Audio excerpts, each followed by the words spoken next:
You may fool the press, you may fool the public, but you don't fool the crown. Not forever. Those were the chilling final words of a rare statement issued by Princess Anne from the Balmoral estate this morning. The setting was crisp, the air biting, but the tone was colder than the Highland frost. As the world reeled from Prince Harry's shocking emotional reappearance in Geneva in just 24 hours prior, his aunt did not offer a warm embrace or a sympathetic ear. Instead, she invoked an ancient, brutal fable, the tale of the shepherd boy who cried wolf. She likened her nephew's latest desperate attempts at reconciliation to the final ignored screams of a figure who had exhausted every ounce of goodwill. "We all heard the alarm bells," Anne said, her voice steady. "And when no wolves came, we stopped listening.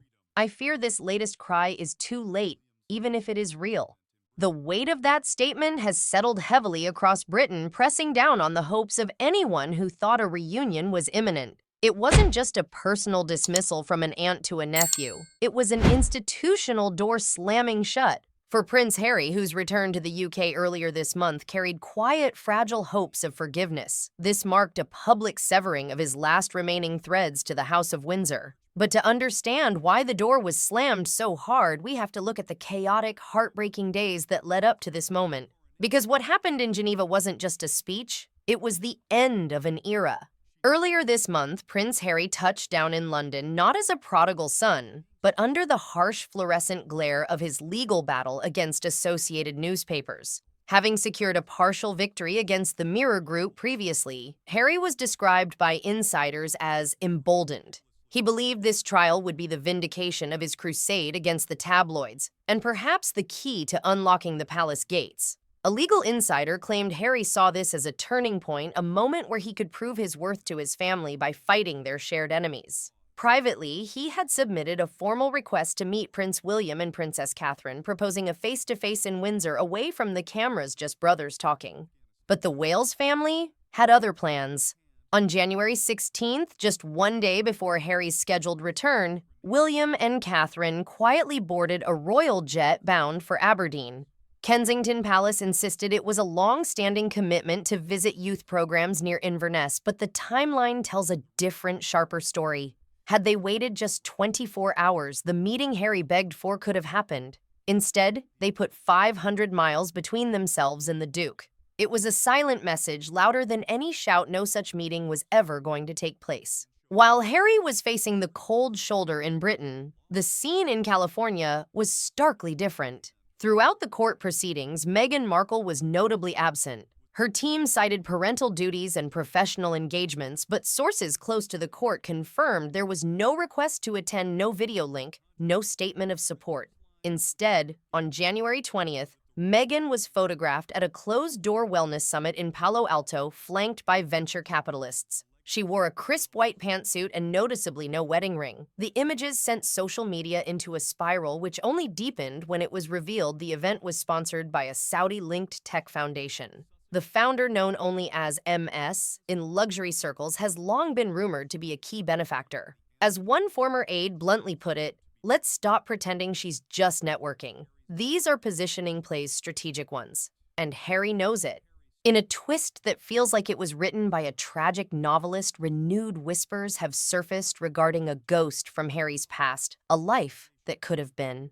Palace insiders have begun speaking about Lady Arabella Montclair. She was the match the palace discreetly championed before Meghan arrived on the scene in 2016. Arabella, the daughter of a viscount, was a close friend of Zara Tindall and an alumnus of St. Andrews. She was known as the English Garden Rose, fiercely private, a lover of horses, and deeply embedded in military tradition. Harry and Arabella reportedly met in 2013 and kept in touch for years. By late 2015, family discussions were underway to encourage a courtship. But Harry, intoxicated by the modern freedom he felt Meghan represented, declined to pursue it. He told Charles, "I want to choose love, not what's expected of me." Today, Arabella is happily married to a sustainability entrepreneur living a quiet life in the country. For those watching Harry now, the contrast between the peace he could have had and the chaos he chose is agonizing.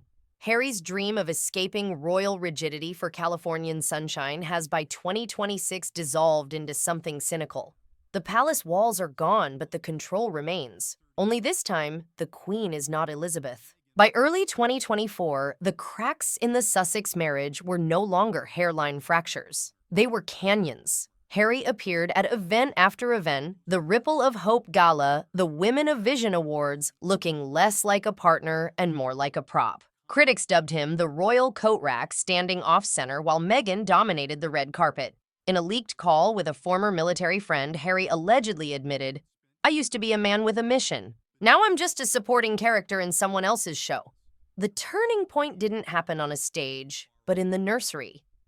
As Archie turned 5, Harry pleaded with Meghan to scale back their travel, citing their daughter Lilibet's emotional struggles. Meghan focused on re-establishing her global brand, allegedly dismissed these requests as patriarchal and regressive. The tension culminated in a moment straight out of a thriller. Insiders say Harry discovered a diamond-studded necklace delivered to Montecito via private courier labeled as a gift from a Middle Eastern client. Meghan brushed it off as a promotional gesture. But Harry wasn't convinced. It wasn't the first item: bags, scarves, sculptures arriving without invoices. Deep down, he knew the marriage had shifted from a partnership to a merger, and the merger was going cold. In August 2025, Harry quietly filed for a unilateral divorce, citing irreconcilable ethical differences. Meghan's team was blindsided. But just as the legal machinery began to turn, a photo of Lilibet in a hospital gown landed on Harry's phone. A respiratory scare. He withdrew the motion the next morning. He stayed for the children, but staying didn't mean healing. They fought about everything: bedtimes, screen times, which language the kids should learn first. But mostly, they fought about trust. Meghan's response to his concerns was described by Harry in a leaked voice note as elegant gaslighting dressed in empowerment language. She told him he was paranoid, that he was regressing into the outdated mindset of the Windsor institution. By the end of 2025, Harry had ceased speaking in interviews altogether. Meghan, meanwhile, continued cultivating her independent narrative. The Sussex empire was unraveling. The Netflix deal stalled, the podcast was pulled, and the Archewell Foundation was under audit. Harry was left with no titles, no platform, and no peace. Then came Geneva. On January 22, 2026, the silence broke. Harry appeared unexpectedly at a media ethics forum hosted by a private NGO. There were no handlers, no publicists, just a man in a simple black coat with shaking hands. He approached the podium and delivered a 3-minute speech that shattered the internet. "I want to say this clearly," he began, his voice cracking. "To my father, my brother, and to the institution I once ran from. I was wrong about many things. I was manipulated about others. But I still take responsibility, and I am sorry." But the apology was just the prelude. What followed was a detonation. Harry revealed that an anonymous whistleblower had sent him documents suggesting Meghan had signed a covert deal in late 2024 with Fremont Media, a New York-based firm. The deal allegedly granted them partial access to royal family stories and internal insights without Harry's consent. Attached were audio files recorded between 2020 and 2022, capturing Meghan discussing private conversations with senior royals, including Catherine and Charles. The excerpts, while unverified, are devastating. In one clip, a voice resembling Meghan's says, "Kate's silence was the loudest slap." In another, "The firm doesn't protect you, it edits you." But the most disturbing part for listeners was Harry's own voice in the background of one recording, sounding weary and defeated, muttering, "Maybe we should stop talking like this while the kids are home." If authentic, these tapes prove a level of premeditation that contradicts years of public claims about privacy. Harry told the audience in Geneva, "I was monetized and I was lied to, not just by the world, but by the person I gave it all up for." The reaction from Kensington Palace has been a masterclass in gray rocking. No statement, no denial, no confirmation, just silence. The day after the Geneva speech, William appeared at a children's hospital in Manchester, cheerful and composed. Catherine looked radiant in blue, chatting with nurses. They didn't so much as blink when reporters shouted questions. But behind the gates, the mood is steel. A senior aide described the Geneva speech as a burn notice. William is done. He views Harry not as a brother seeking redemption, but as a man compromised beyond repair. Catherine has reportedly urged William to maintain restraint, describing the situation as profoundly sad. Harry now lives in a modest, privately leased residence in Hampshire. It is a far cry from the sprawling Santa Barbara estate. There is no security detail, no entourage, just a handwritten note he reportedly slipped under the door of a former staffer that read, "I lost myself, but I found a reason to start again even if I'm alone." He is no longer a duke in exile or a prince with a platform. He is just a father facing the most painful decision of his life: fight for custody in a brutal public war, or walk away to protect his children from the crossfire. Sources say he is haunted by images of Archie and Lilibet. He missed too many milestones. He told a friend, "I can't sleep unless I hear Lilibet's laugh."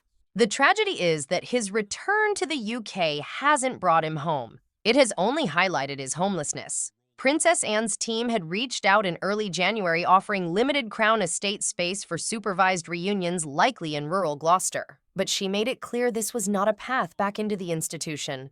"We protect the family name," she reportedly said, "not individual regret." Meanwhile, Meghan shows no signs of retreat. On the very same day Harry's confessions were trending, she launched a new platform, Archa Legacy. The launch video features her walking through a rose garden barefoot and smiling. The narration says, "Sometimes we have to leave behind the narrative others gave us and write the one we were always meant to live." There is no mention of Harry, no mention of the marriage. She is rebranding as a solo entity backed by the very Gulf financiers that Harry was so suspicious of. So where does this leave the spare?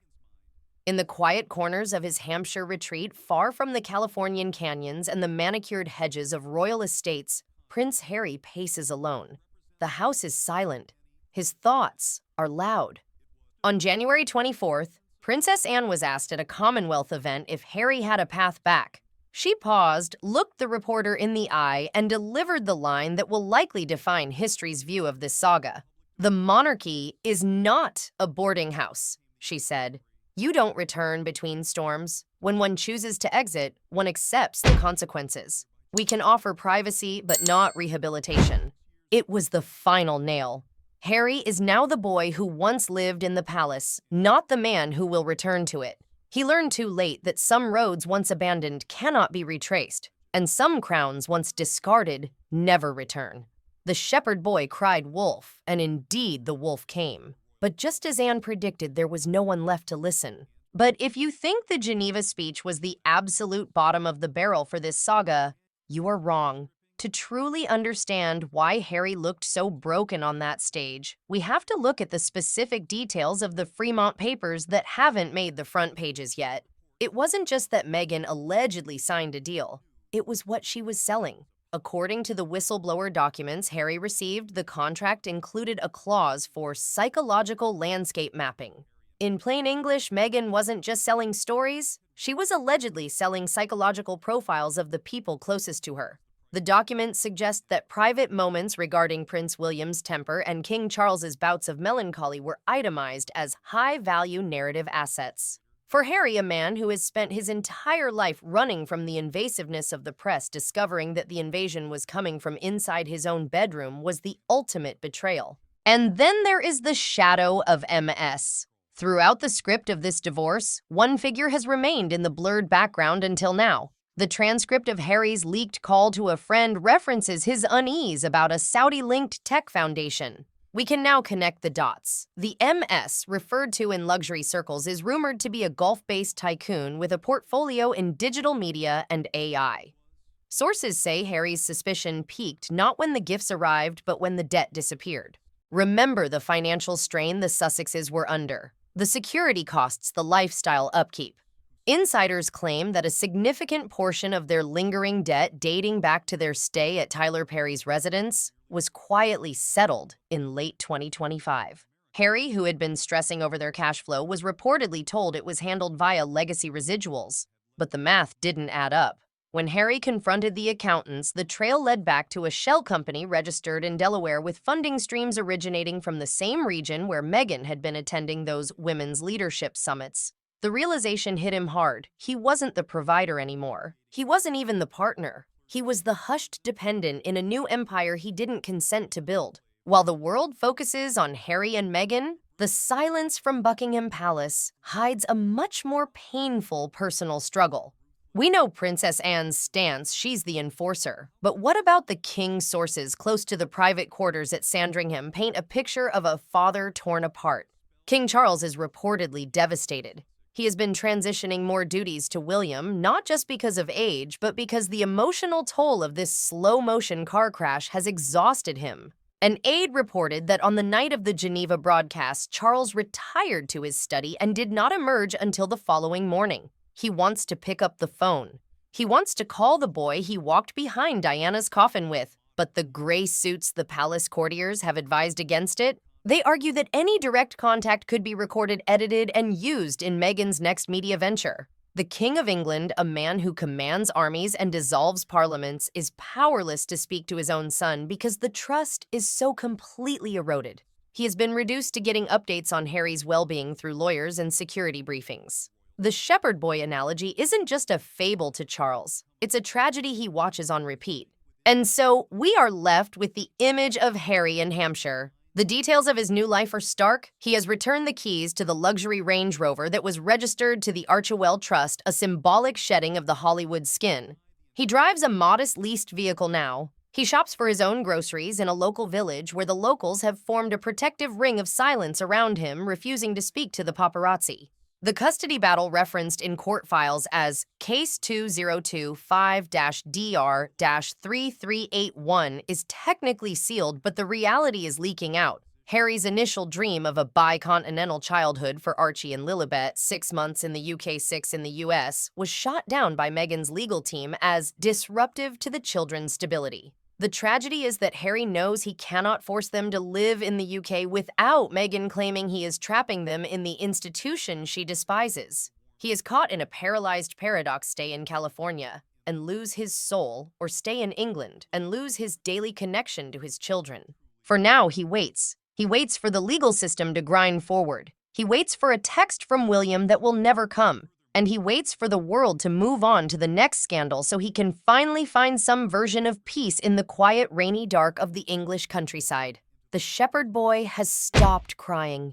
He is just sitting in the silence, watching the wolves circle, knowing he is the one who let them in.